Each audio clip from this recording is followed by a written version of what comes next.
Bonjour à tous et bienvenue dans cette nouvelle vidéo, donc vidéo qui suit la continuité de justement la petite formation que je suis en train de vous faire sur YouTube. J'ai déjà tourné les 3 premières vidéos donc sur la Smart Money Concept, quelle est la Smart Money Concept, comment aujourd'hui l'utiliser dans sa stratégie trading. On a également vu ensemble les structures de marché, on a vu sur la précédente vidéo les liquidités et aujourd'hui on va aborder le troisième point de la stratégie sniper, de la base de la stratégie sniper, des fondations qui est justement les order blocks. Donc les order blocks, je ne sais pas un petit peu si vous savez déjà un peu comment ça fonctionne sur le marché. Vous allez voir, ça va être très simple. Moi, je vais utiliser simplement la continuité de ce qu'on a fait la semaine dernière, d'accord, pour évoquer justement les liquidités, comment elles sont manipulées, comment elles sont utilisées sur le marché pour pouvoir introduire les order blocks dans votre stratégie. Donc, très simple, dans un premier temps, ce qu'on peut voir ici, je vous ai remis une structure de range, d'accord, au niveau des institutions. Et ce qu'il faut comprendre, c'est qu'à un moment ou un autre, on va venir manipuler le prix. Et ce qu'il faut comprendre, c'est comment, en fait, les institutions manipulent le prix, comment elles font pour pouvoir injecter de la liquidité dans un sens et dans l'autre sens. Donc, vous allez voir, ça va être assez simple à comprendre. Ici, en vert, je vous ai mis tout ce qui est les positions des retails. Donc aujourd'hui, les retails qui vont se placer, nous en tant que particuliers, ce qu'on a l'habitude de trader, ce qu'on voit sur Internet, support, résistance, trendline, etc. Donc là, un retail, il voit ce qu'on appelle une résistance, il va mettre son SL au-dessus et il va target ici ou il peut simplement même target à ce niveau-là. Donc ça, c'est une position par exemple d'un retail.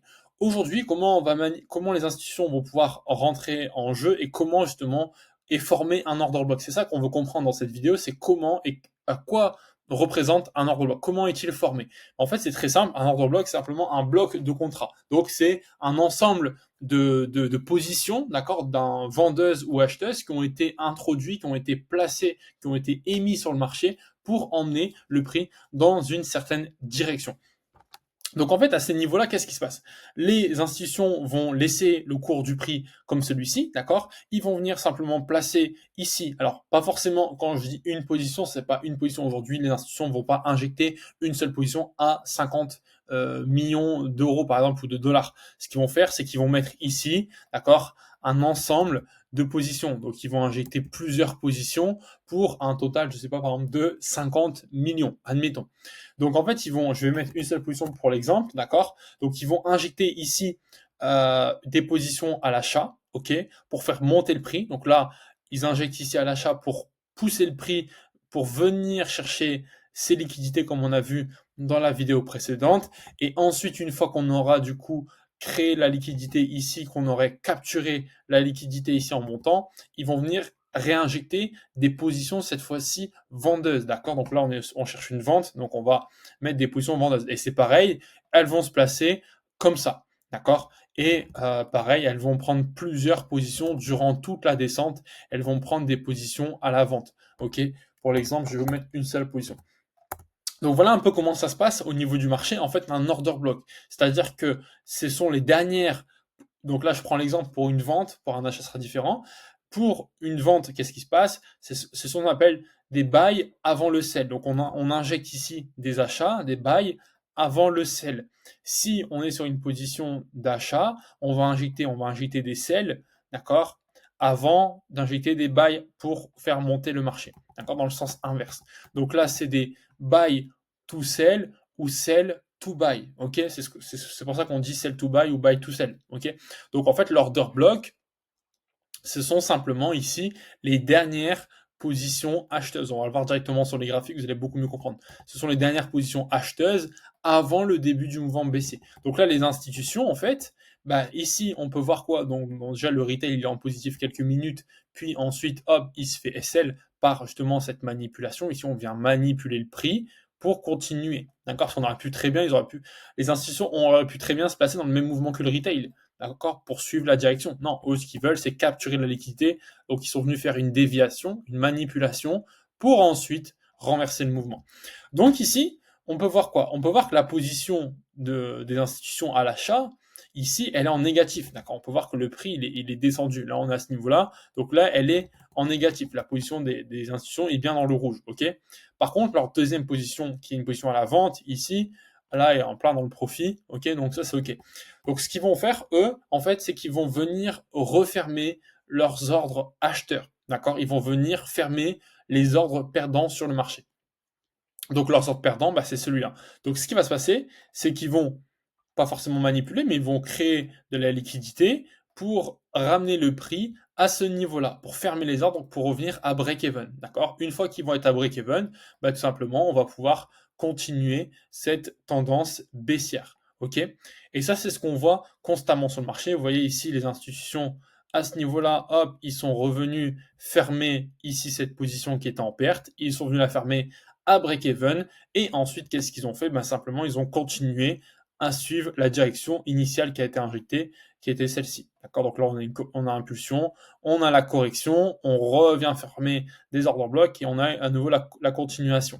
Donc vous voyez, ça c'est vraiment basique et c'est ce qu'on retrouve partout, tout le temps sur le marché, peu importe les unités de temps. Encore une fois, les concepts que j'explique dans cette vidéo et même dans cette formation offerte Become a Sniper, c'est simplement aujourd'hui des concepts qui fonctionnent dans toutes les unités de temps et des concepts qui fonctionnent sur tous les types de marchés, que vous soyez sur le forex, sur les indices, sur les crypto-monnaies, sur les actions. C'est des concepts universels qui fonctionnent intemporels, c'est des concepts qui fonctionnent. Vous pouvez reprendre les graphiques en 2005, 2010. Vous pouvez essayer, ça fonctionnait déjà et ça fonctionne encore maintenant. C'est pour ça que pour moi, cette stratégie est puissante. C'est pas une stratégie qui est à la mode, qui fonctionne sur les marchés et que dans quelques mois, quelques années, elle ne fonctionnera plus. Non, c'est une stratégie que moi j'ai backtesté sur plusieurs années et j'ai vu que ça fonctionnait tout le temps parce que c'est des concepts voilà qui sont intemporels, qui ont toujours existé et qui existeront toujours. Donc voilà un petit peu pour vous expliquer ce que c'est concrètement un order block et là on va le voir sur les marchés. Donc là typiquement hein, si on veut prendre l'exemple directement d'un marché à la baisse, d'accord? Enfin, pour prendre un achat plutôt, on va avoir le marché qui va venir ici, comme ça, admettons. Hop, je reprends un peu la même figure. Ici, on achète. Ici, on a la déviation pour la manipulation et ensuite on part. Donc là, c'est le même principe. OK? On a la position du retail qui va se mettre juste ici. OK? Donc ici, hop, sur le support. Là, cette fois-ci, il achète le support. Il met, hop, son niveau. Je vais faire dans l'inverse.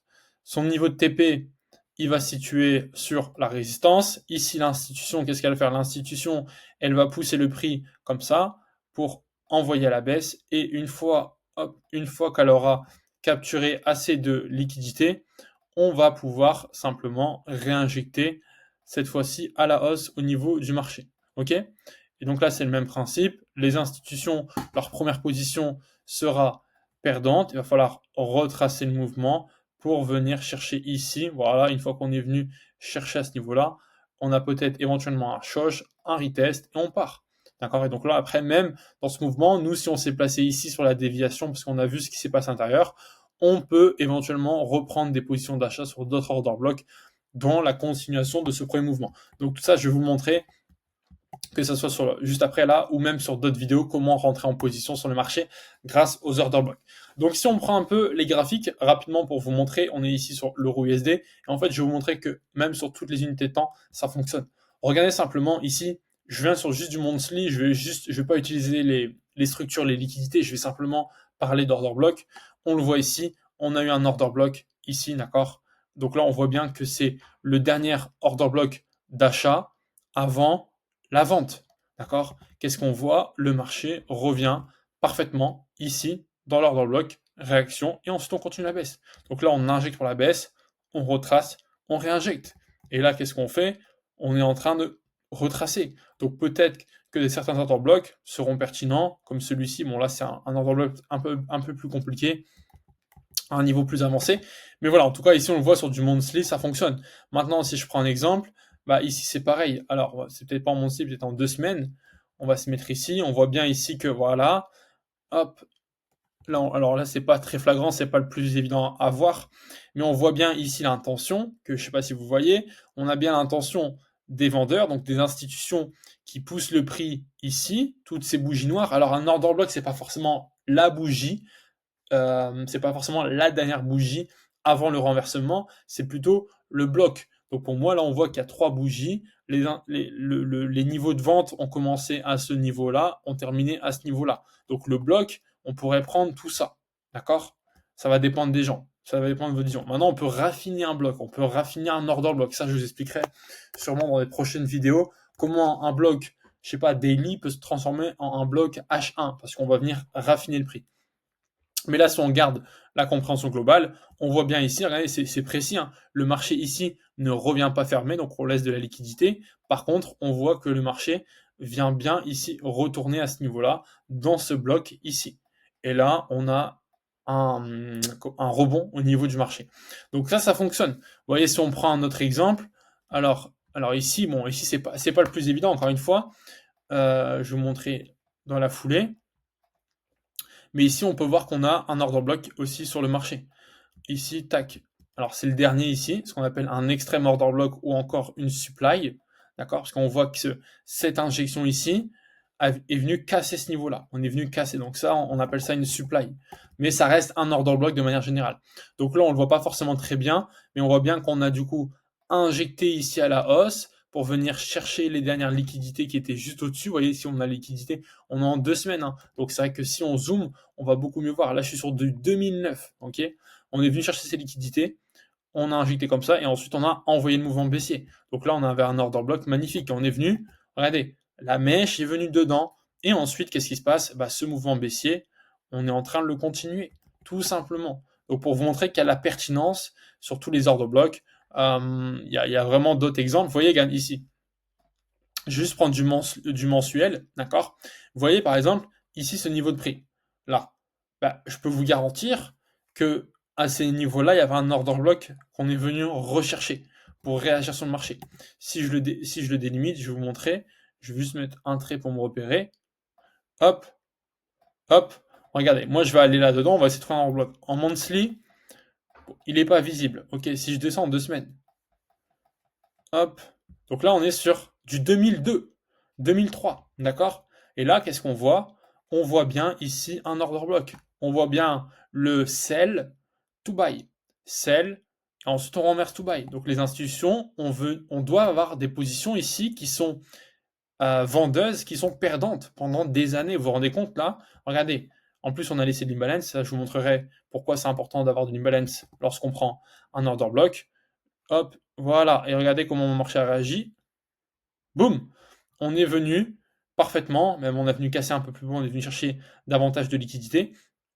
Mais du coup, le marché est venu refermer des ordres ici depuis qui étaient vendeurs, qui étaient perdants également depuis 2002. Donc on a attendu, voilà, plus de 7000 jours, plus de, on va dire 20 ans, 20 ans après, venu refermer. Donc ça fonctionne, d'accord? Là, c'est vraiment exagéré pour vous montrer, mais je peux vous garantir qu'aujourd'hui, les institutions sont prêtes et peuvent accepter, c'est la différence de nous, peuvent accepter des positions qui soient ouvertes, qui soient en perte pendant des années. Donc un order block, tôt ou tard, il viendra se faire rechercher.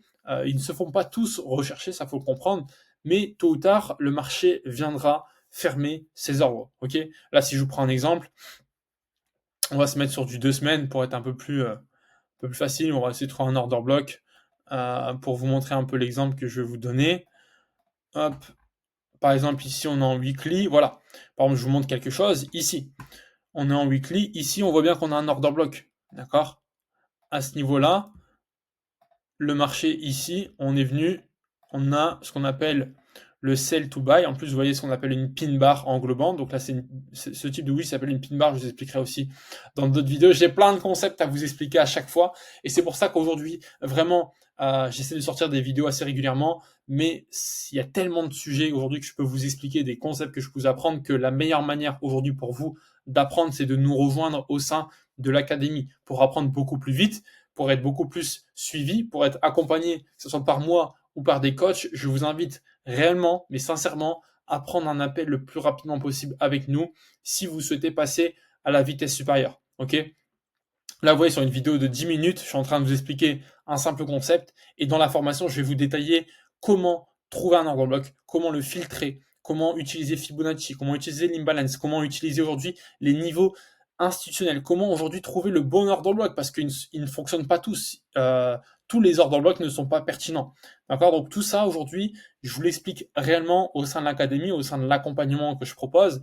Et c'est pour ça que juste en dessous de cette vidéo, je vous ai mis le lien, d'accord, qui vous permettra de pouvoir réserver un appel directement et de pouvoir candidater pour intégrer justement cet accompagnement. Ok? Donc petit aparté. Ici, on revient. Voilà, on a vraiment l'order block qui est juste magnifique. On a l'imbalance. Tôt ou tard, un jour, le marché reviendra ici à ces niveaux-là. Il reviendra là pour réagir. C'est obligatoire. Ok. Donc voilà un petit peu pour les order blocks. C'est une mission, on va dire le troisième pilier pour moi, après les structures, après les liquidités, c'est l'order block. Ces trois choses-là doivent être intégrées absolument dans votre stratégie. Peu importe ce que vous tradez, pour moi, c'est trois choses à utiliser dans votre stratégie pour avoir déjà d'une beaucoup plus de précision et pour comprendre ce que le marché est en train de vous montrer. Donc voilà, si cette vidéo vous a plu, n'hésitez pas à vous abonner parce qu'il va en avoir d'autres, beaucoup d'autres vidéos qui sont en préparation. Donc abonnez-vous à la chaîne, n'hésitez pas à me dire en commentaire si ce type de format vous plaît. Voilà, format assez simple, je mets la caméra, je partage mon écran, je vous explique des concepts, d'accord. Et en tout cas, voilà, ça sera un plaisir de vous voir sur les prochaines vidéos. On se dit à plus tard et surtout, bon visionnage à vous sur les précédentes vidéos.